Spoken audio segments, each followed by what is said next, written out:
The strain is over, but we are just getting started here on post-show recaps. You're watching The Strain live. I'm Josh Wigler. I'm joined here by a guy, and this is kind of awkward, but I just put a worm in his eye. It's Antonio Mazzaro. Antonio, sorry about that, man. Yeah, keep your worms away from my face in general. This is not. This is my moneymaker, man. I know. I think that it's more than your face you should be worried about. It's really your whole business, your whole constitution is going to be in trouble pretty soon. My whole thing, the thing that I am. The thing that you are is going to be not looking so great very soon. Oh, that's not good. It's going to be. That's a really long trip to go from where I am now to not looking so good. So are you concerned about the future of your ability to eat food and to pee in a urinal? Who says I'm good at those things now? Well, I mean, looking at me, you could tell I'm good at least one of them, but I'm not saying I'm great at the other. We talked on our Are you bad in the bathroom? Well, pants down peeing is a thing that runs in the family. It's true. It's a good point. Well, you're not going to have to worry about that pretty soon. Okay, that's good. All right. I also like the blood of young children. Is that something I can look forward to? Or? Now, that is going to be really working out for you pretty soon. Perfect. Now, this isn't working so poorly. Thank you for putting your worm in my eye.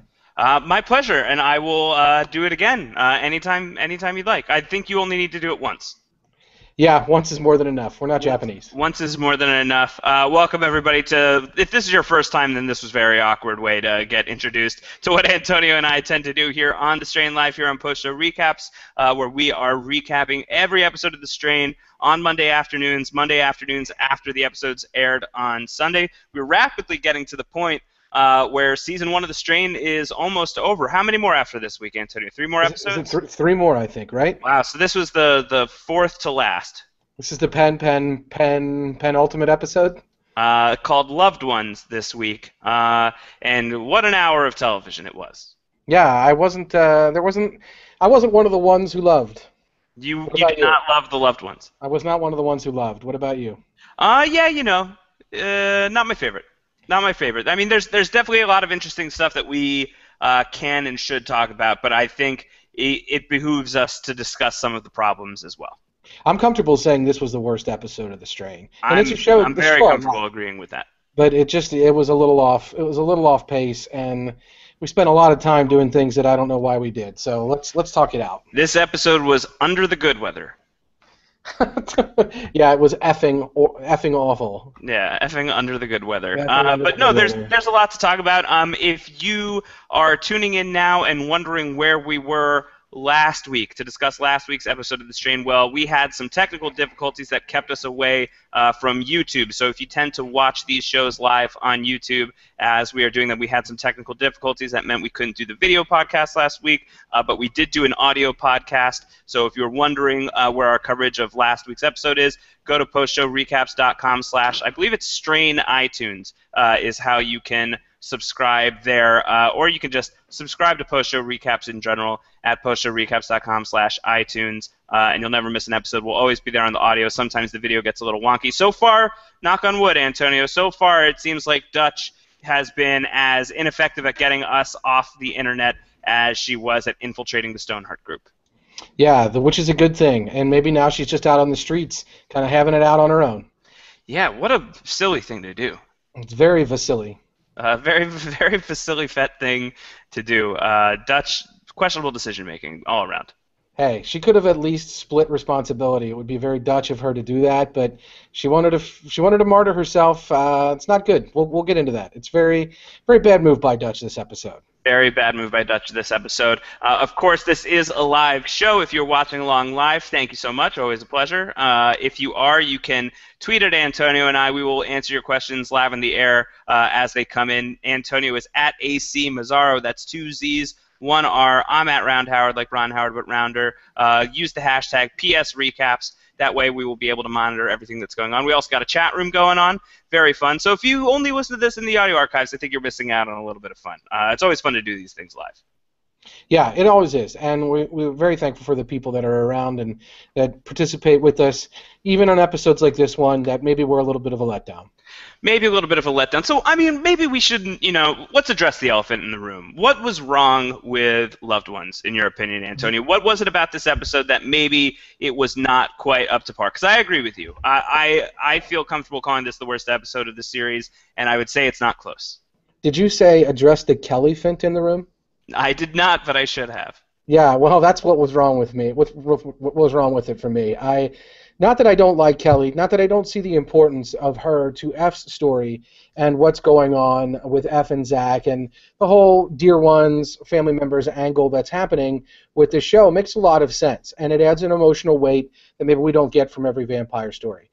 That said, I don't think we needed a blow-by-blow of everything that had happened to Kelly in the time that she had disappeared. I think the important thing was that she was a vampire, and that she then had met up with the master. Other than that, I really don't know why we needed everything else of her stumbling around, going to the school, being sick, dealing with things, going to Diane's house. I just don't think we need all of that. I would much rather have spent any time listening to Satrakian just talk about wallpaper, for crying out loud, or watch Vasily Fett just looking at rats. I would rather have that than what we got. So it was a little disappointing and a big letdown for me that so much time was spent on that stuff.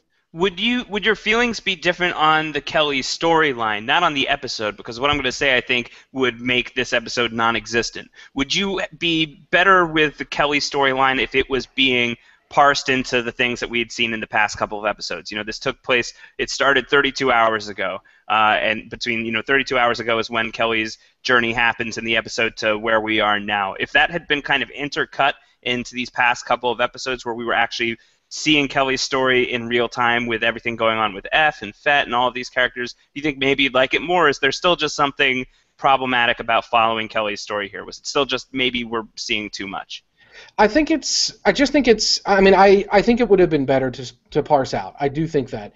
And I think the main issue here that I'm struggling with is I know that F is still carrying somewhat of a torch for Kelly, but candidly, I don't know that the show has done a good enough job of telling me how big that torch is and what he wants to do with it. At the beginning of the series, they were at odds. They were fighting for custody of Zach, and there was anger, and there was a lot of hostility between them, and Matt was in the picture, and he's new boyfriend, and he's living with her. So things have clearly progressed to the point where F's not really in the picture, but F had a good relationship with Zach, and Kelly was okay with that. I didn't get the sense throughout all of it that F was pining away for Kelly. Then last week, F has effed someone in Kelly's bed, and then right after, in the post-coital glow, says, "Oh, I still love my wife." And Nora gets really upset about that. And I was feeling upset about that too because I didn't really sense that throughout. Did you? No, not really. There were times when he would try and fight for the marriage, in some of the early scenes of the show where he was, going to like these therapy meetings and the custody hearings. It seemed like he really wanted things to work out, but more and more it started feeling to me like it was really just, the father caring about his son and caring about Kelly as a friend and, having history with her and everything, but it seemed like there was really no chemistry there. But I think, it does make sense to me that he wants to find his, the mother of his child. Certainly doesn't want his son to grow up without a mother. I buy that motivation, but the whole, I love my wife, that part doesn't ring entirely true to me. Yeah, and so the heartbreaking part of the story is that F knows that Zach is going to be without a mom here, and that some really difficult things are going to come down the line for that. And F is having a hard time coming to grips with that and what that means for Zach. This is your micro story in a macro world. This is something that there's a much larger problems happening here, but the way it's really hitting home to F is that his son is going to be affected by this epidemic. So that makes a lot of sense to me. I think it's emotionally important for our character, and I think that it's a good aspect of the show. But I don't care about Kelly enough as a character to care about anything that happened to her or to see F really coming to grips with these things in moments throughout the episode. I just don't think we're there throughout the course of this series with F and Kelly for F to be this torn up over it. I think there could be a lot of emotion in the moment when Zach says, "Hey, did you find Mom?" But I don't see it. And it was really just, I felt like too much. So Yeah, I agree. I'd be curious to know what people who are watching along and listening along live with us right now think about this episode. If they think, are we being too hard on this one? Are you guys in agreement? Do you think that this was kind of a weaker episode? Let us know. We'll monitor what you guys have to say, and we'll bring it up on the air because I think it's a good conversation to have. You know, not every show is perfect. Every show has a whatever the case may be. So I feel like every now and then a show is going to swing and miss. I think this was a swing and a miss. Yeah, and I get why they're doing it, like we're saying, and I think that Kelly could play an important role going forward. It seems like that's what's being set up. Otherwise, why is the master taking time out of his busy, masterful schedule to take a meeting with Kelly? So he must have something in mind for her. Right, and that's going to matter. And I'm not saying Kelly doesn't matter. John Wayne in our chat room observed that the flashback stuff seemed redundant, and I think there was a little bit of that for me, in that I didn't need to see Kelly progressing throughout the stages of the illness. I didn't need to see Kelly stumbling into Zach's school and asking where he was and wondering where she'd been. I didn't need to see all of those things in order to get what I consider to be an emotional story about Zach losing his mom and an interesting story about Zach's mom getting in league with the master directly and perhaps doing his bidding.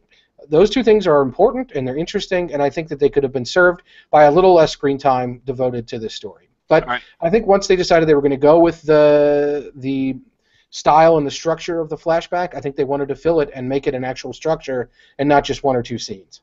So let's hop into it, shall we? Yes, let's do it. Let's do it. So we'll start in Abraham's pawn shop. This has definitely been, it's definitely their bat cave at this point. Everybody's kind of hanging out there. And Zach, as I feel like a kid would be doing in this situation, is kind of just like rummaging through all of the awesome things in the pawn shop. But of course, he has a purpose in mind. He wants to get access to some of this technology and maybe use it to find his mom. Did you notice that Zach was like fixated on the Saved by the Bell Zach Morris telephone? I did. I don't know if that was a coincidence or not. I think if he could call timeout on this whole deal and maybe arrange some things, that would be better. So maybe he's looking for a timeout. I think a timeout would be good. I think having Zach Morris's mutant ability to stop time would be good for all of these people on this train. Yeah, and you know how kids are these days. They're big on nostalgia. This is something that was probably big before he was born, so he's probably very into it, wants to be Zach Morris, fascinated by the gadgets. I can see that. He also seems like he's into technology. I feel like we've gotten this from him before. Yes, we have. And I think that's a cool thing about the show. The upshot of the world that we live in right now, Josh, is you and I are very tech-savvy, but the kids that grow up in generations after us, we're going to look like Luddites. We're going to be cavemen, just like our parents are. Oh my God, I already look like a caveman. You look like a caveman. Are you looking at me? Well, you have a bigger beard than I do. Yes. Yeah. I can only rock the Nerd. This is the best I can do. But I'm already a caveman with technology. I feel so left behind. I can't even play video games anymore, Antonio. How come? I can't keep up with it. None of it makes sense to me. I can only play Super Nintendo RPGs. Well, those are some of the best RPGs of all time, so there's nothing wrong with that. And like early PlayStation, maybe PlayStation 2, but like after Final Fantasy X, I'm out. What will you do with an Apple Watch? Will you get an Apple Watch? I'll probably be looking at it through like a glass window in a store because I will not be owning it. And you'll just be like looking at it on my friend's hand. I'll be like, why do you have that? It tells time. That's what it's for. It tells time. I don't know. Would it help me find Kelly Goodweather's iPhone? Well, it might. You don't need an internet connection to do that, apparently. Yeah. So talk me through this because I am, you're being very kind to my technological prowess. I'm a bit of an idiot in this area. What is he doing here? How is Zach able to find his mother's iPhone without the internet?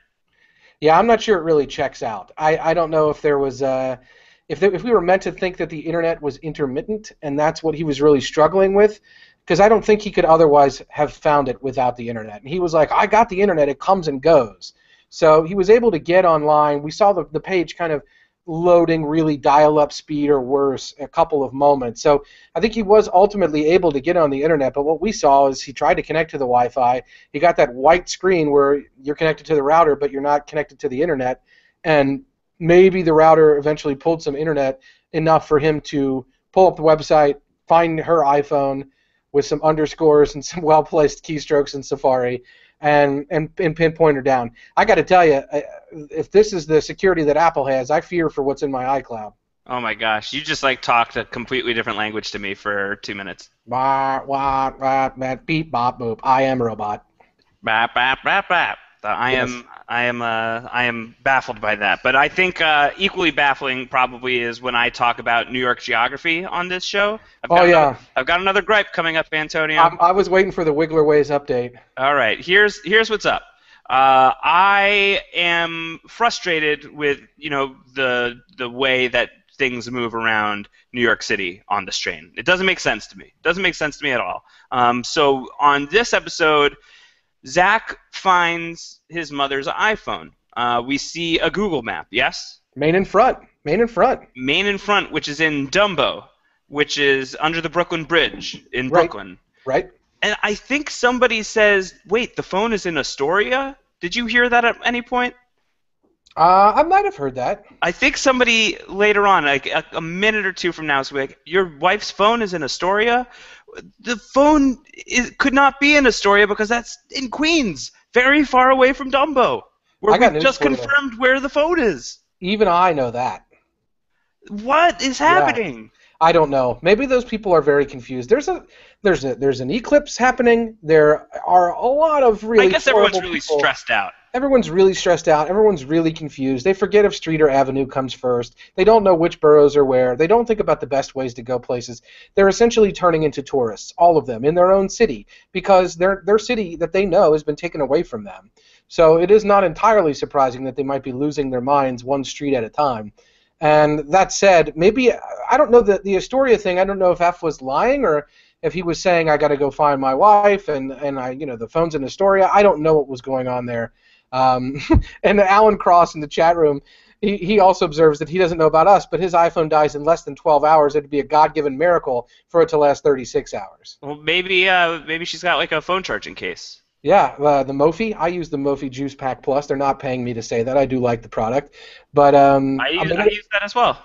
Maybe the homeless lady. Maybe the homeless lady connected it to some sort of jury-rigged bum outlet. Yeah, she may have had some sort of charging device. Yeah, hard to say. And it wasn't sleep. She wasn't talking. She wasn't surfing the internet. It was just sitting in a gutter for a pretty long time. So. Yeah, if you put a phone in standby mode and don't use it, it might actually work for a longer period of time. I'm less upset about that than I am about calling Dumbo Astoria because it's so wrong. Not even close to correct. It's really not. It's very. Well, like I said, even I know that. So F is like, hey, I think we found my wife. I'm gonna go and try and find that, and he's telling this to Nora, but Nora seems a little jilted. Yeah, and we keep in mind she's heard F say, "I love my wife. She's the mother of my child." Right after they did the dirty, so I can understand why she'd be a little upset here. And this is F. He's risking his life to go find this woman. She's very likely gone vamp at this point. Very likely gone vamp. In fact, as we will find out, totally went vamp. Yeah, and I love that Nora was like, "Take your weapons." Like Nora absolutely just wants Kelly dead. Well, she's in now. It took her a while to kind of be on board with the fact that we got to kill these things, but she's all in now. Get your weapons. Yeah, and that's fine. I'm on Team Nora on this one. Yeah, I also like Abraham saying, "All right, go, but you should be prepared for what you might find," which is Abraham's code for, "Yo, your wife's dead."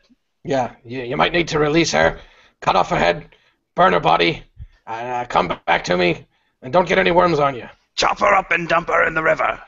Send her to Dumbo. Send her to not Astoria. I don't know. So yeah, code word, but definitely accurate. And Zach says to F before he goes, "Please bring Mom back with you." And I feel like even at this point, F knows. F knows that this is not going to have a happy ending. Yeah, he does. He does. And how could he not? Yeah, there's first off, very slim chance that he's actually going to find her, I think. And if he's going to find her, there's been a lot of signs based on what they found at the house that it's not going to be pretty. Yeah, and Matt has come home. We know people will return to do damage to the ones they love. And Kelly was not anywhere to be found at the time. But Matt's face had been a little messed up, and F asked Zach, "Did you do that to his face?" And Zach was like, "No." And so Matt had gotten into a brawl with somebody. He was in the house. Kelly was not. This is not a good sign. All right, well, F leaves to go find his wife just as Vasily Fett has come back to the pawn shop. So clearly it was a quick trip back home. Now, do we want to talk about what Vasily Fett was up to right now, or do you want to stick with the good weathers and then we will do a flashback of our own and return to the Vasily Fett storyline of the night? Let's do whatever you think is best. I think we can. Let's go with the good weathers. I think we can go with the good weathers. Yeah. I think we can stick with the good weathers. Let's knock this out. One thing at a time. Yeah. So F he goes to find the phone. He's walking around the streets. He sees this homeless woman who has Kelly's phone. And he kind of bullies the phone out of her. I feel like a little bit. Yeah, he also kind of Mother Teresa's her, right? She's got a burn on her leg, and he says, "Oh, let me take care of you. You're homeless. You're wounded. Let me wrap that up. Yeah, I'll heal you. I'm a doctor.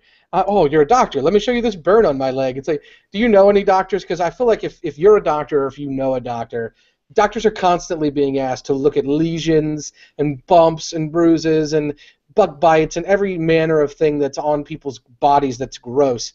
When they come up in mixed company, "Oh, you're a doctor. Let me show you this thing on my shoulder. Let me show you my goiter." So poor F, he's like, "Oh, I'm a doctor," and then the homeless lady's like, "Let me show you my burn."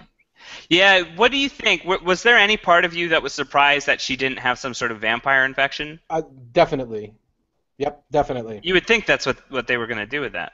I don't know why she had a random burn and why F took the time to care for her and why that was necessary. Man. He's a good weather. He's a good doctor. He's a good weather. He's a good doctor. Yeah. But if he can heal burns just like that, that's like some magical ability there.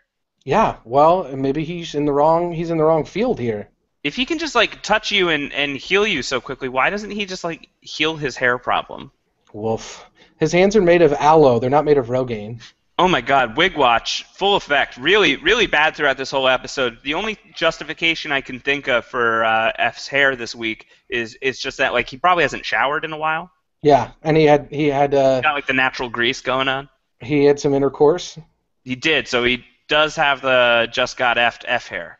Yes, and maybe he was sweated a little bit, and it's just kind of all matted, and he's been running and doing all these calisthenics in the form of vampire killing, and he definitely has not showered. We can confirm that. We can confirm that. Yeah. So we're going to see him get in the water at some point. I'm looking forward to that. Oh wow, that'll be interesting. Do you think it'll just wash right off? Maury's wigs never come off. Do you think his hair will just fly off when he jumps in the water? Just separate. It's like when David Spade's hair flies off in Tommy Boy. Yes, exactly. Don't tell anyone. And it's never really spoken of, and that's not really a key point in the movie. It won't be a key point in the show. His hair will just disappear, and that'll be that. Spoiler alert for Tommy Boy, by the way. Some sort of conscious uncoupling will occur. Yeah, I think so. Yeah. So the homeless lady, the nice homeless lady, returns the kindness that F showed by healing her leg by taking him to where she found the phone, which is Kelly's car, which has been abandoned. And inside the car, which is unlocked, he finds a few things. Most prominently, he finds a bloody napkin. Yeah, not good. Not good at all. There's really legitimately no good explanation for that, unless it's a special time of the month for Kelly, and even then, I'm thinking that this is not something F's going to be very supportive of. Yeah, it's going to end up it is going to be a special time of the month for Kelly, just not in the way anyone anticipated. Not in the way anyone anticipated, yeah. But yeah, so this is a sign that things are not right with Kelly, and given everything else that F has observed over the past, I don't know, however many days this has been now, not quite a week yet, you don't think, right? No, but we know that the Kelly situation, as we see in our immediate flashback, started 32 hours before that. So we're a couple of days into the plague, so it's probably about a week. I'm going to guesstimate about 5 days. I think that's probably right. I don't know how long Abe was in jail himself. So I think that's hard to determine if the first couple of days before Dutch was really fully employing her tactics, and if everything from the crash or from the plane landing to now, I think we've probably taken a week, maybe 5 days, but I think a week is conservative. No more than 7. No more than 7. I'm on board with that. Well, yeah. we invite your information, anybody listening who knows exactly how long it's been. I'm going to say it's about a week. It's been 40 days. Oh my God, it's really been dragging. Yeah. So we get this 32 hours earlier title card, and it's like, oh well, here we are. Yes. We're gonna do this. We're gonna find out. So we're gonna find out what's going on with Kelly, and I think the way that it's shaping up, I kind of think it's gonna be over fast because Kelly's in bed, she's asleep. You hear the snarls of Vampire Matt sneaking into the bedroom, and you kind of think that it's just gonna be like, okay, so he's just gonna vamp her just like this. This is how you're gonna show us how this happened. Yeah, and I'm okay with that. I'm really okay with that, as opposed to how it ultimately went down, which is questionable. I don't know why he took the time off that he did, but pretty much in relative sequence, he goes to town. It would have made sense. Instead, he locks himself in the bathroom. Yeah, Kelly goes to work. Everything's normal. Tells a colleague. Everything's good. She goes to work. She's trying to talk to Matt through the bathroom door, and he is just not responsive at all. Clearly, because he is Strigoi at this point. Strigoi, yes. So I thought, what do you think of him locking himself in the bathroom? I guess we've seen some of these vampires protect themselves or protect their loved ones by isolating themselves. It's certainly what Ansel's so hot right now, or not so hot anymore. That's what he did with his wife. Yeah, it's very Ansel-like. It was very Ansel-like, and I sort of understand. I don't know why he was sentient enough to do that, but not enough to just leave. But apparently he was, so he locked himself in, and I guess when he goes full vamp, he decides to unlock himself. So it was strange. It was strange. The strange. I didn't know at that time. I didn't know if we were supposed to get some sense that he was being told to back off of her. I mean, we know that the Master sees through every set of eyes of the infected, and we know that our intrepid group of survivors has already been targeted once by what I presume is the Master. After their run-in with Eichhorst in the subway, when they ended up at the Quickie Mart, we know that they were specifically being targeted. So they're known about. They're known, and they are known as a threat. And they're Wissatrachian. They're involved. They're guilty by association and now by overt act. So I wondered at the time if Matt was being held away from Kelly because she might be used as bait or some kind of issue that they might use to get at our group of survivors. But that didn't seem to be the case because she comes home, and as soon as she comes home, Matt is ready to rumble. Ready to go. And it is, now we find out how Matt got that scar because she slashed him. I don't know about you, but I really am so glad they closed that loop. That was a big question that I had. I doubt it. You're lying to me. I'm lying. Everyone else. I'm lying to all of you. Dirty liar. I didn't have that question. I didn't really care how Matt got the scar. Me neither. And it's fine that they closed that loop. I was interested to know what ultimately happened between Matt and Kelly, and I was satisfied in this moment that she got infected, and we finally got what has been the iconic and often lampooned image of the strain, which is the worm crawling right into the eye. We finally got it.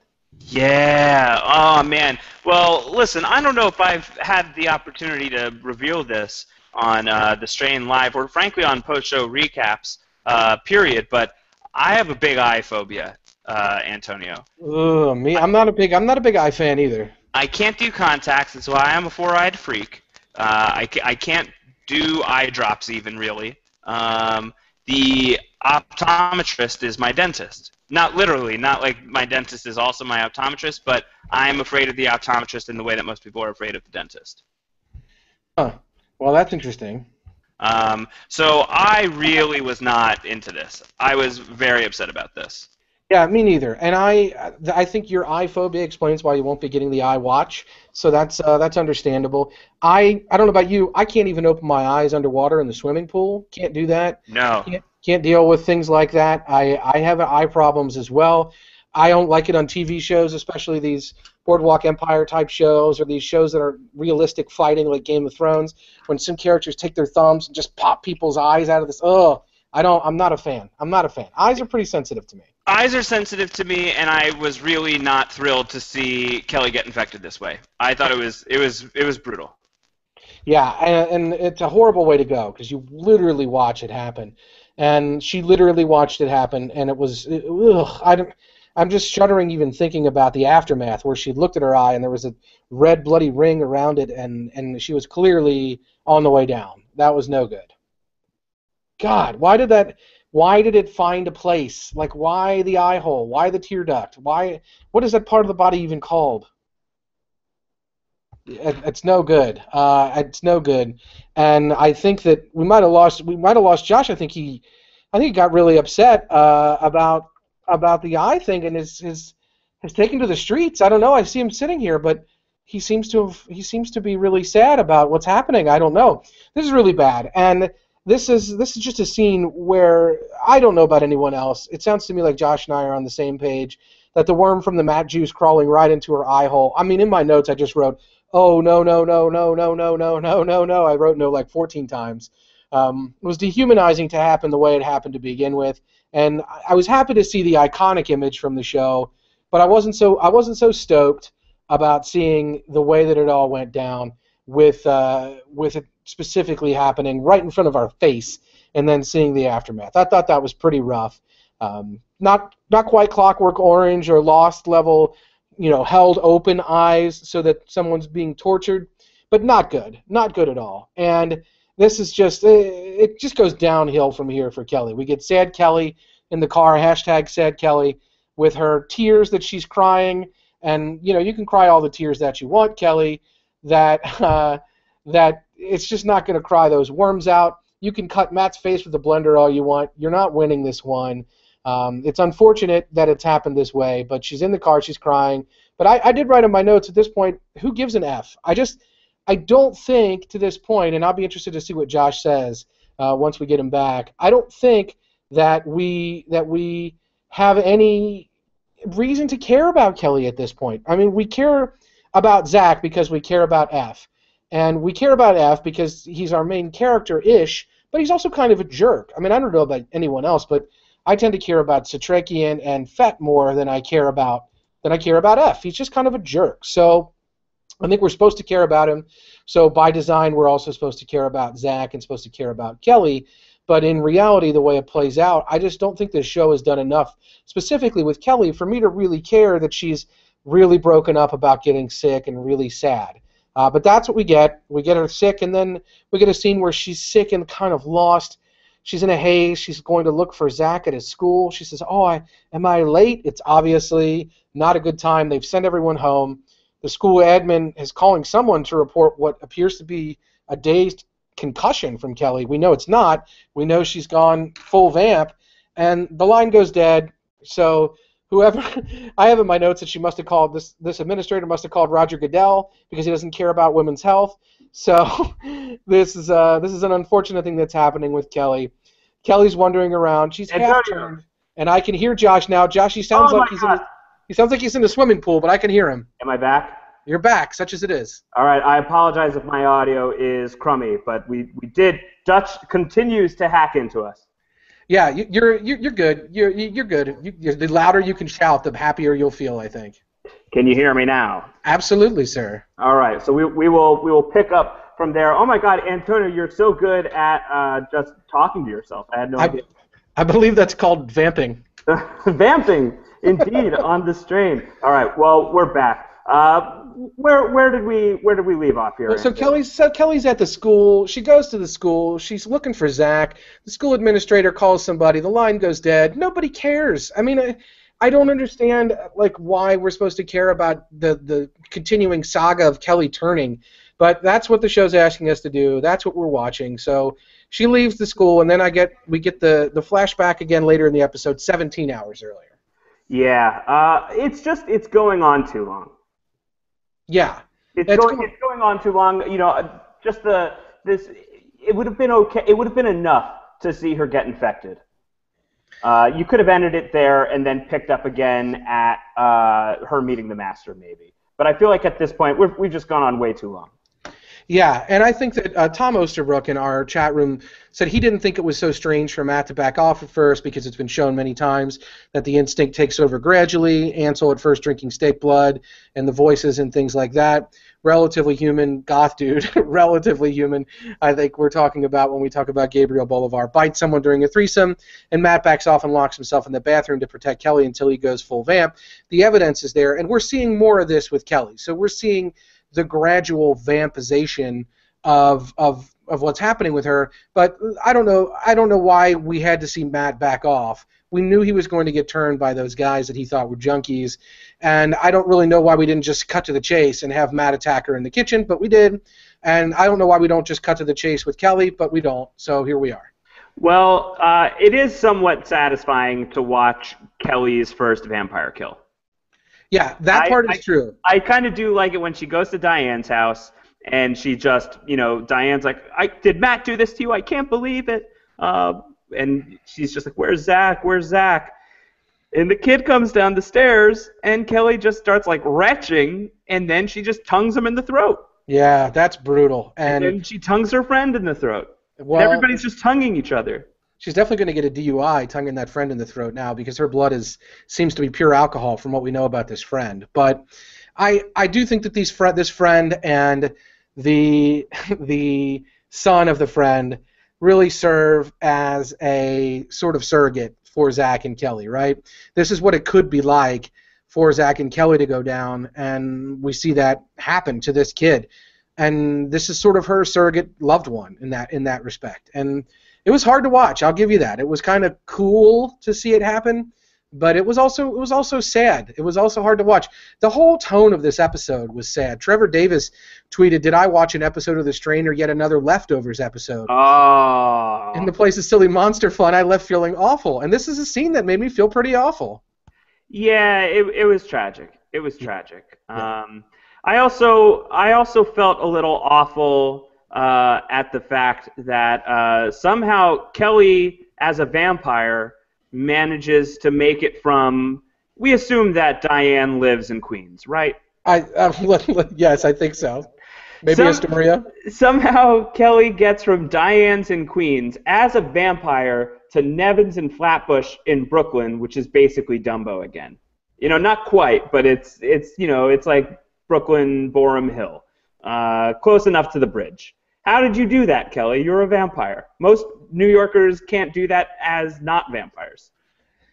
She's magic. It did take her, well, we know that the first flashback was 32 hours, and then we got a flashback 17 hours. So it did take a fairly extended period of time. This was 15 hours ago, and, she's getting around, and what did you think of vampire vision? She sees these two passersby, and she sees them basically just as bags of blood. Yeah, that was pretty gross. I thought that was actually pretty cool. I was taken aback by it. Jason Burning had tweeted during the show, "Wow, did I just see Vampo vision?" And I thought that was pretty cool. I'm surprised it's the first time we're seeing it. I would have thought we might be getting that from a different character. Maybe, for example, Joan when she's first turning, when she's looking at her kids, or Ansel when he's first turning, when he's seeing his wife in the kitchen or the dog. But it was an interesting time to deploy this sort of view, but I thought that was really cool. And also, obviously, a way to tell who had that sort of juice in them and who had already turned. Right. The people that she sees, the two people, those are humans, but then she sees, like, kind of a vampire passerby, right? Yeah, she does, and you can see the difference. So she starts hearing voices, and she'd already been hearing voices, I think. Yeah, she'd been hearing like little snatches of phrases or words, but hadn't really been hearing what she hears now, which is, "Kelly, come to me." Yes. Oh my gosh, it's so scary. It was no good and very scary. I actually wrote like, okay, the "come to me" whispers are actually pretty creepy. I was pretty creeped out by it. It was a little creepy, and so she comes to him. She comes to the master, and the master says, "Rejoice, embrace your glorious fate." Yeah. And that's the first time we've seen the Master specifically interact with someone that he's turned. We saw him interact with with everyone, Eldritch Palmer and the Stoneheart group and the people that were playing in place there, we've seen him interact with Icorse, obviously, in the past. We've seen him interact with Setrekian in the past, but we haven't seen him interact with somebody that he's turning or that has been turned. And well, not that we know of. I mean, this is the the most that we've seen. You know, this is a face-to-face with the Master. Exactly right. But, thinking back to a man who you would be forgiven for forgetting because he's been off the show for so long. Gabriel Bolivar. Gabriel Bolivar was hearing the voices. Right, and so we don't know to what extent these voices have an impact. Did Kelly follow the voices from one place to another? I don't know how much the Master is really controlling her, but I do think this interaction with her is clearly the most important part of what the story we get with Kelly, other than the fact that she was turned to begin with. I think the fact that it's happened, that she's been called by the Master, is a very, very important part of what's happening. And one of the things that happened is when she was in Diane's home earlier, she heard on the radio, there's a series of bizarre murders, a disturbing pattern of random violence. What's happening in society, people still are not really catching on to this or making any sort of connection that this is horrible viral vampire outbreak. So the Master seems to be doing a pretty good job of having a controlled burn here throughout society, such that they've not really picked up on exactly what's happening, but that it's spreading like wildfire. And so he may be controlling these things one by one, or he may be controlling specific ones among them, like Bolivar, like Kelly, like Ansel, like Joan, people like that he was actively controlling. I don't know. I don't know if he's using them as sort of a Weirwood network, weirwood.net, where he's just able to see through them, no spoilers, or if he's actively trying to control things via these people. And I think we will see Kelly be interesting going forward in that respect, if he's actively seeking to control events with her as a vampire. What do you make of his intentions for her? What does your gut tell you? What does the Master need with Kelly Goodweather?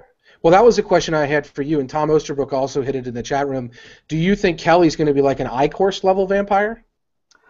I'm interested. The thing that it tells me is that the Master knows that F is involved somehow. Right. This is linked to F. The Master saw F, probably on the big TVs, when he was the CDC guy. So the Master has reason to know who F is. Does he have reason to know that F is with Abraham? I guess through Icorse. Icorse may have seen him, and even if Icorse didn't know who F was in great detail, the Master would be able to see through Icorse's eyes. So I think, however Kelly is coming into the picture, the Master has some sort of plan for Icorse, for F through Kelly. So I think that's the only thing I'm prepared to say at this point. Whether or not she's going to be able to kind of be herself, I don't really know what the purpose of that would be. She seems like if she could hold on to some semblance of herself, does she seem like the type of person that would turn against humanity even as a vampire? Or does she not have that kind of control? Yeah, it's a very good question. We've seen vampires that have sort of moral complexity on the show. We've seen Coldblade Hands. We've seen vampires killing vampires. So is it possible that Kelly could veer in that direction if Kelly's inner humanity is able to take hold? So this is one thing that I actually am kind of curious about. It's kind of the silver lining in what I think is otherwise a decently dull episode and misguided episode. I think way too long to get to this point, but I think the ramifications coming out of this potentially interesting. Yeah, she's a chess piece, and whether she's going to be used against F or Abe, whether she's going to be used for checkmate or just to hold a check, or what she's being ultimately used for is unclear, but she is a chess piece at this point. And sometimes you have to have these episodes of television where you move the chess pieces around on the board to the point that you can actually use them for the end game. And in that respect, I understand the need to get Kelly to that spot. Like I've said throughout, I just think that we took a little too much time doing it, and I don't see why we really needed some of the things we got. But I do think it's very interesting. She was also turned by direct worm-to-body contact. It wasn't a drain. It wasn't one of those situations where someone put their stinger on her throat and drained her dry. It didn't happen that way. It happened a little differently. So, and we know... Do you think that was intentional? Do you think that could be the Master using Matt to just worm her in the eye? I don't think so, because it seemed to be totally accidental. She hit him in the face with the blender, cut up and made him bleed that white blood, and worms were everywhere. And one of them just happened to find an empty hole in her face. That wasn't her mouth. So it crawled right into that little part of her eye there, and that was really unfortunate for her. But I don't think that it was necessarily that it was meant to specifically be designed by the master. But it certainly worked out happenstance-wise. But the fact that she was infected that way, it may mean that the disease impacts her differently. That said, I don't think we see, after she really stumbles around in the school, I don't think we really see her giving too much cogent thought. At Diane's house, she sees a picture, slams it on the ground. I don't know that we see too much else from that. Well, let's finish off the good weather story by going to Diane's house, and of course F goes there, and he's going to have to take care of Diane and Diane's kid. Was this a good enough death for Diane, who was kind of being hyped up as this sort of adversary of F's? You know, she was Kelly's good friend, did not necessarily care for F that much. Was this a good enough kind of TV show death for Diane, or do you think it was a little soft? You might be able to tell by my line of questioning that I thought it was soft. Yeah, but how are you going to get harder than getting shot in the face? I don't know. I feel like the main characters that are getting killed off on this show so far are kind of there's a little bit of it feels a little rushed. You know, these aren't show-stopping TV moments yet. You know, the Jim Kent death is not a show-stopping TV moment. The closest, I think, maybe Felix is not even really a showstopper. I guess the best one so far would be Patchy from Lost, who was, you know, the guy at the airport during the pilot when the master just smashes his head into the ground. That was insane. Yeah. That was crazy. But I can't really think of anything that really pops in my mind. The captain was pretty good. The captain was good. Was good. But I don't think any of these are quite making the list. Like, come December of 2014 or early January 2015, when bloggers are compiling the greatest deaths of 2014 on television, the greatest fictional deaths.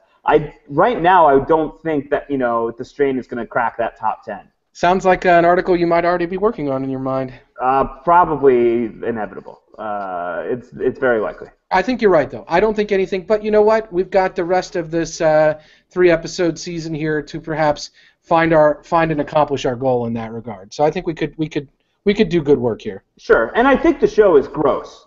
I just think that there's just something that's stopping short of being kind of, I don't know. In these types of moments, I think where it could be great, it's going a little soft. I feel like something with a character like Diane, you can really make a sequence out of this, but you lose a lot of real estate in the episode by spending so much time with Kelly. Let me ask you a question. What about then the death of the coroner in the pilot episode? That was pretty good, right? I love that. Yeah, I think that was really good. And we got the death of the French guy with his daughter in the bathtub. That was pretty good. The show has gotten away from those roots, though. I think you're right about that. I think it's gotten away from it, and I think it needs to get back there. I think it feels almost like it's lost a little bit of energy. It's gone a little smooth.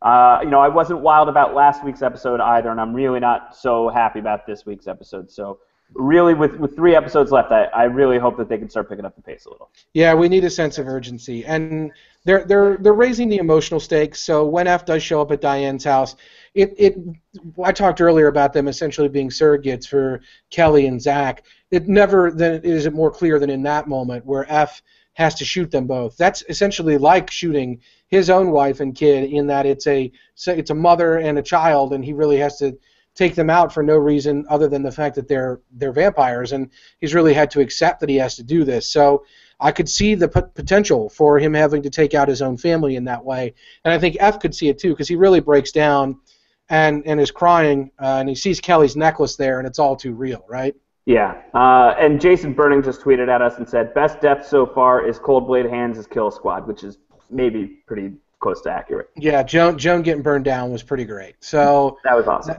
But unfortunately, more for the appearance of Cold Blade Hands than for the actual kill move. Yeah, and we haven't had a revisit of that. So that's another part where the show built such steam and such heat in that moment, and it sort of fizzled. So we had a bottle episode, we had other things. I think we can do better in that regard. And I don't know about you, but for me, the Wig Watch moment was F in this scene. He was kind of leaned forward and crying. His hair was like in his face like this. Yeah. He looked like Johnny Depp in Crybaby. It was just pathetic. It was like the worst Wig Watch ever. This is getting worse and worse by the week. Yeah, he needs to shave. Why is he wearing hair? I don't understand. It's awkward. It's not great. Okay, we're done with the Wigler Wig Watch. We're done with the Wig Watch. We're done with F for now. Let's talk about Fett for a little while, okay? Yeah, let's do it. So Fett, we're flashing back in time. We're rewinding the clock. We're going back to the pawn shop. Vasily Fett, he has returned. So what did he say he was off doing when we left him in the last episode? Where did he end up going? I didn't really. That wasn't very clear to me. He went and got some supplies, right? Yeah, that's all he really said. I went and got some supplies, so there wasn't more to it. Whatever it was uneventful. Totally uneventful. So I'm going to go ahead and assume that he went from Gowanus to Queens to Gowanus to Harlem to Red Hook, which is right next to Gowanus, back to Harlem. Every week you sound like an episode. You sound like a version of the Californians from SNL. You're just describing these very specific geographical places, and you're probably right. I don't know exactly how he would have gotten there. Hey, maybe next episode we're going to get flashback 32 hours earlier. No! And we'll see that he went home, and his parents had turned and gone smooth, and then one of them disappeared, and then he went to somebody else's house, and eventually at the end of it, the master contacted his dad, and that's what we'll get next episode. I have no idea. No, please no. Please. That's what it feels like in this episode. So can you imagine, like, that? I don't want to get any more off track. But well, I would say I'm surprised that they didn't turn that into a storyline. I am. I'm kind of surprised. I thought maybe he would run into Gus. I'm surprised we didn't see any Gus this week, and I'm surprised that nothing was made of Fett leaving the pawn shop in the last episode. Now he's just back. Everything's fine. He's just back, and he wants to hit the vamps in the back door. Hey, who doesn't? Well, and so he says, like rodents, they're always going to have a back door, but the internet's for shit. I think the show's really pushing off its net neutrality agenda, which I'm fine with, but that's where we're going. The slowdown is in effect. Yep. That's good. But yeah, so Dutch, who has owned up to bringing the internet down, they're gonna use her to go after Eldridge Palmer. Yeah, she's very sorry. And I also like how when she admits that she was the one who caused the internet traffic, she says, "An old rich guy hired me. An Eldritch guy hired me. Is there any connection in the name Eldritch and Oldrich guy?" There's a very direct connection, like the elder rich guy. Yes, that guy. Yeah, Eldritch. I just thought that was funny. Yeah, funny is a word. Funny is a word for it. It is a word for it. It's also just whatever is another word for it. I did think it was funny, though, that Dutch was sorry about all this. She was feeling very torn up about it, but not sorry enough to admit that she would be Fett's assistant in this scam. She wanted to be the one in charge, and she did not want to be Fett's assistant. So she's not that sorry. Sorry, not sorry. Well, what do you think? So we can yada yada this a little bit. They're going to go to the Stoneheart group. They're going to try and restore the internet, right? And they need to do that from within the Stoneheart group. Apparently. So they are going to go there, and Fett is going to be like, "Hey, I need to exterminate some rats in your dining area." And the secretary is going to say, "Hey, you don't have an appointment."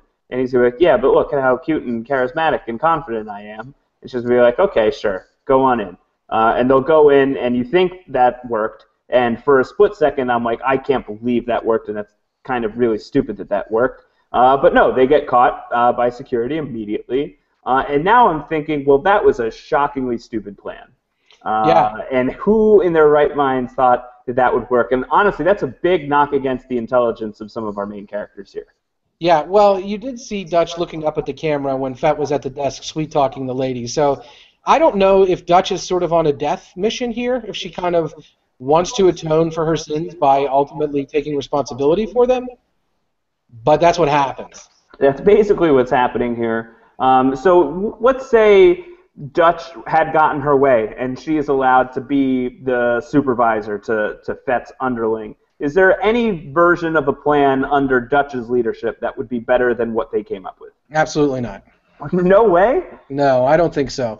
I mean, I'd love to play yes and with you and say, yes, and she could put a supervisor outfit on and go in and pretend she was a candy striper or some sort of different person. But no, I don't think so. You bring Vasily Fett in, it's sort of like the show that I podcast about with Jeremiah Panhorst here on Post Show Recaps, Boardwalk Empire. It's sort of like when you bring Michael Shannon to a party.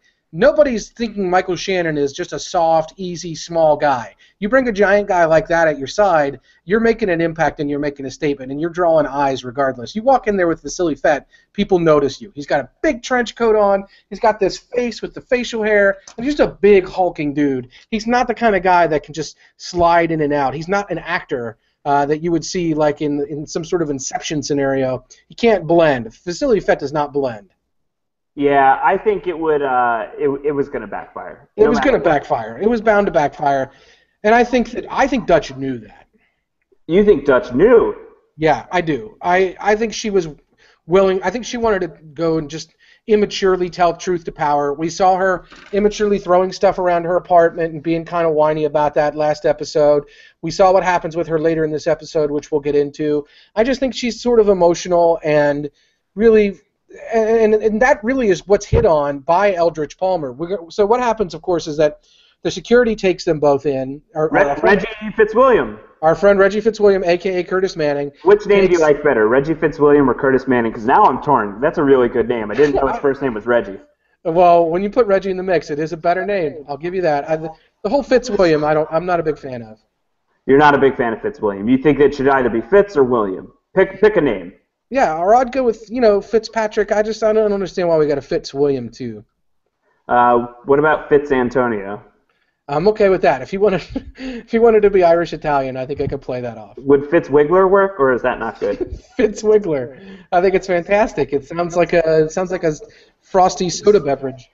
Oh man, I would drink that. Have a nice tall glass of Fitz Wigler. But Fitzwilliam brings Dutch to Palmer. Yeah. And this goes well. About as well as can be expected. As I said, and as I was saying, I think the issue with Dutch is she is a little bit immature. She's got something to prove. Palmer gets right to the heart of it. He really cuts like a hot knife, and he says to her, I suspect this is why you wanted to do it to begin with, that this is why you did this sort of thing, and he calls her invisible. She wants to be visible. She wants to stand out. He says, I'm going to beat life. You're just a hacker. He basically says, I'm a life hacker. And we go throughout all of this scene, and she snaps and punches him in the face when he tells her, you're invisible, and I suspect that's why you did this, to not be invisible. And so he's really kind of cutting at the heart of a lot of her insecurity, and he really finds the thing to pick on. He's like a third-grade kid. He finds the thing to pick on that she's most sensitive about. Well, she's like a third grader reacting that way. And she is like a third grader reacting that way. And so I think all along she didn't really have a good plan. I think Fett, he wanted to get into the building, and he thought he might be able to charm his way through. He's a pretty smart guy. He thought he might be able to fly under the radar. But she is a recognizable face. She's been in the building before. They know exactly what she was tasked with, and she's brought there to face off with Palmer for that reason. And she seems okay with it. She's brought in there by herself. Fett is not brought into the room with her, and she faces off with Palmer and ends up storming away and being taken away for the last time after she punches him in the face.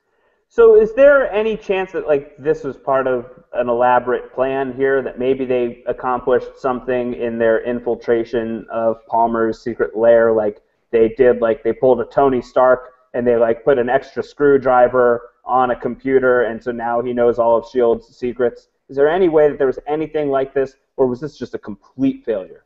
I think it was a complete failure. That's so... Yeah. I think it was an immaturely formed plan. I don't think that it went anywhere. I think that all we got didn't go anywhere story-wise too. It's why spend any time on this? This is a totally useless, waste of time. Well, I'm surprised that you don't see the potential in this that I see. I thought you were a bigger Curtis Manning fan than this. We've got this awesome dude sitting around out here, and now we know he's willing to dime out his boss, and he doesn't have the same agenda. I feel like that's one turn of the screw away from becoming a vampire hunting badass. Well, first off, two things to that. I love Curtis Palmer, and therefore I love Reggie Fitzwilliam, and I'm totally down for Reggie Fitzwilliam not being on the side of the vampires. But I think, much like the Kelly storyline from this episode, that could have been handled in a phone call. That could have been handled, with him, showing up in a car outside of the pawn shop and being like, Satrakian, I'm with you. I'm going back undercover. We didn't need this big chunk of story just to accomplish that one little bit. We learned nothing else about what Eldridge Palmer is up to. We know that he's trying to cheat death. If he hasn't, news. If he hasn't explicitly said it in those words, we certainly know it already. And the only new bit of information, well, two bits of information we get, is that that Fitzwilliam is going to be turning against Palmer, and he has the loyalty of security guards at his disposal, and that apparently Vasily Fett and Dutch can't put a plan together if their lives depended on it. So those are the only two bits of information I feel like we learned here, and I think the second one certainly is not it's not harmful to the integrity of the show. I'm not thrilled with how that went. The other thing I'll say with the Fitzwilliam thing is, as excited as I am, no way that guy survives the season.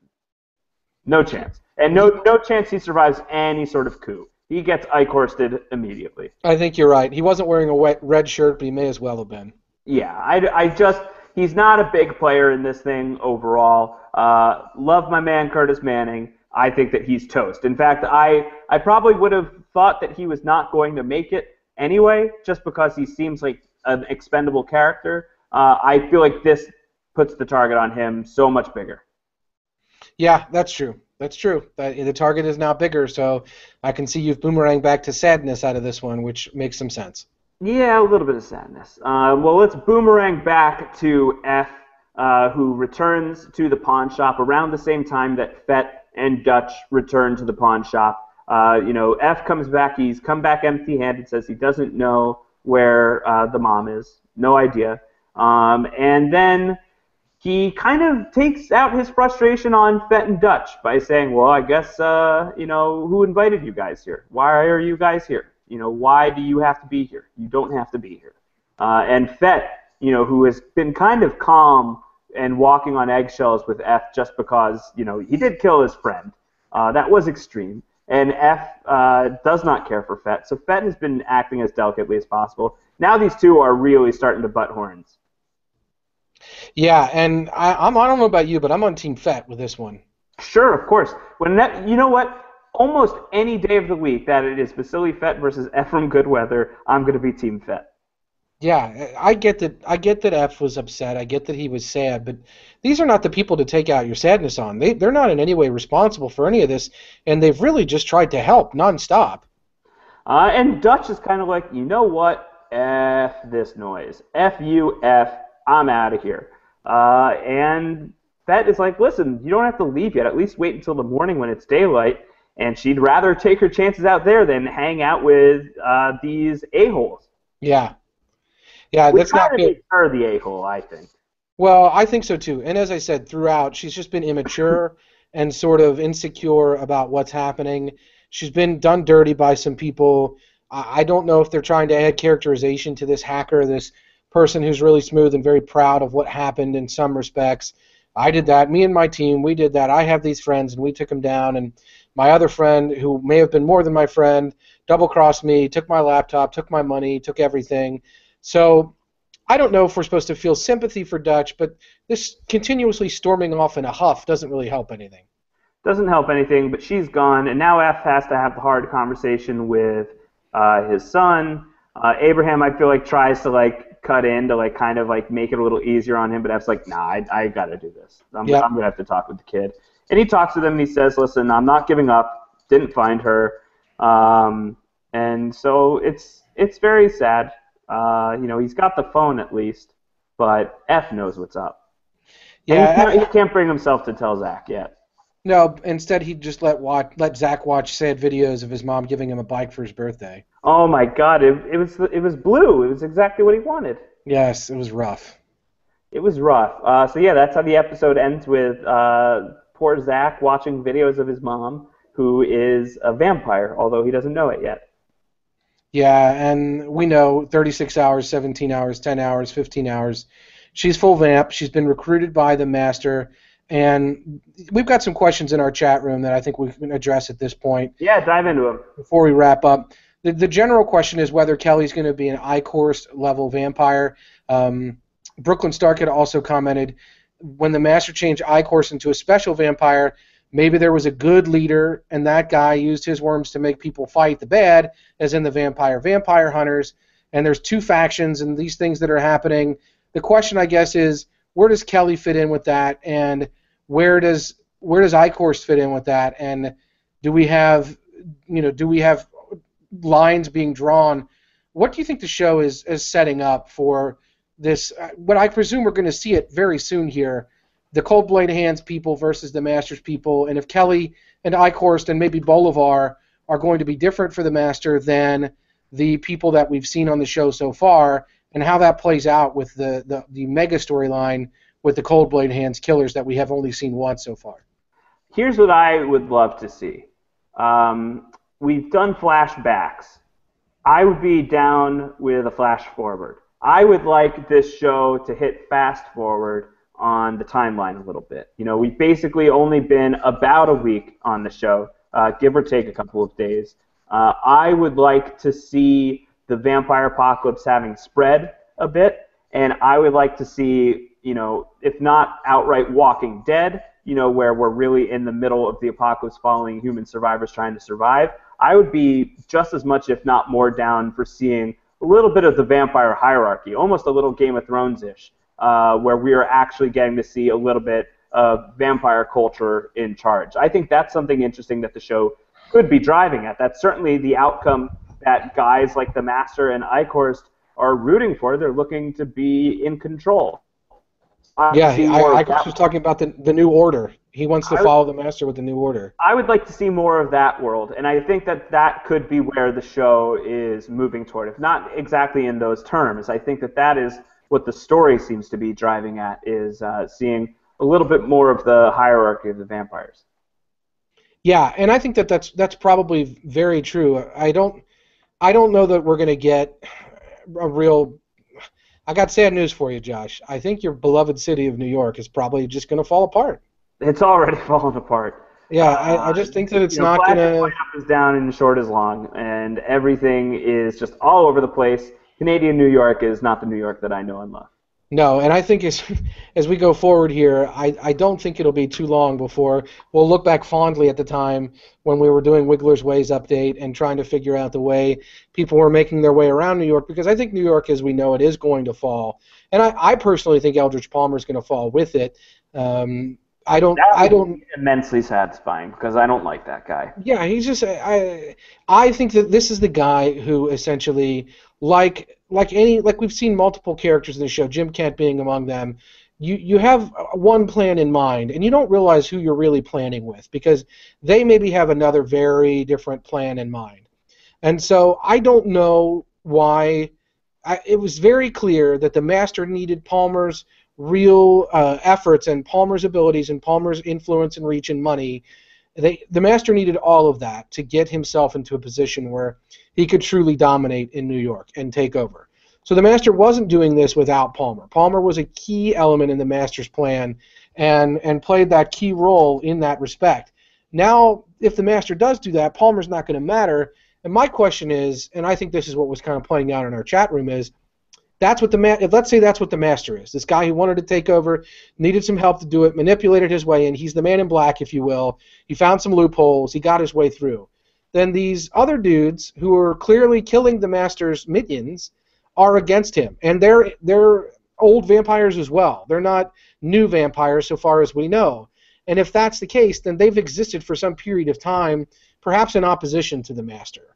And so if you've got a New World Order that builds up with the Master and with his people, then you will have these people who are resisting that New World Order.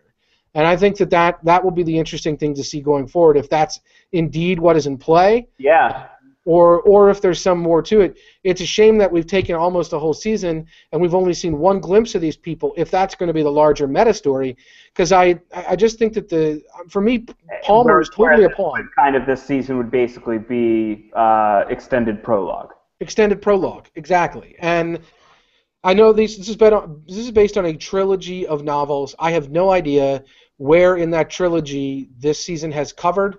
I don't know how much. I've not read the novels. I've read some of the comic, but not enough to get anything spoiled in this regard. There are certain characters that, like Palmer, who don't really play a role at all, and there are certain characters who play a larger role. So it's not clear. And I don't know that Abraham knows this. Abraham's been our narrator, and he's not an unreliable narrator, but he's told us what he knows, but he hasn't told us anything about the cold blade hands type people. So, yeah, we don't know if he knows they exist. He might not even know they exist. Yeah, so if he's our narrator, we're not getting much of a narration from him in this respect, and so we're sort of in the dark as to what's happening here. All we're left is to speculate, and if we speculate, the speculation's in our chat room, we're speculating here. I think we can just speculate that these guys are definitely at odds with the Master. We know what the Master's goal is, so this can't be their goal.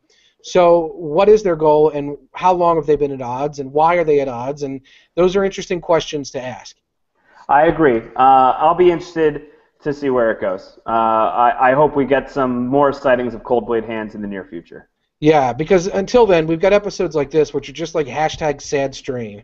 #SadStrain. I think you just found our hashtag for this episode, Antonio. Well, there you go. If you've made it this far in the podcast, I think you are giving us the #SadStrain. Antonio, anything else to cover from this episode, or do you think we've beaten it to death? No, the thing that I was most interested about, you answered, which was Canadian New York's update. What was the Canadian New York update and the Wig update? No, I think that you're right. I think that when Fett actively tried to recruit Reggie Fitzwilliam and said, "Come with us. We need your help. Like, kill people. Like, we need you to help us in this cause." When he actively tried to do that, I figured you were going 6 to midnight on that for sure. But I understand why you tempered your enthusiasm, because it almost essentially seals his death warrant. Oh yeah, no, he's dead. He's not going to make it. He's done. He's sad. He's going to get destroyed. #SadStrain on every level. #SadStrain. Tweet that our way at Post Show Recaps. You can get Antonio at AC Mazzaro. That's 2 Z's, 1 R. I'm at Round Howard, like Ron Howard, but Rounder. We'll be back next week talking about the third to last episode of The Strain Season 1. If you are a fan of what's going on here on Post Show Recaps, Antonio, what's the latest on Boardwalk Empire? Jeremiah Panhorse and I will be recording our podcast tonight at 8 p.m. Eastern Time.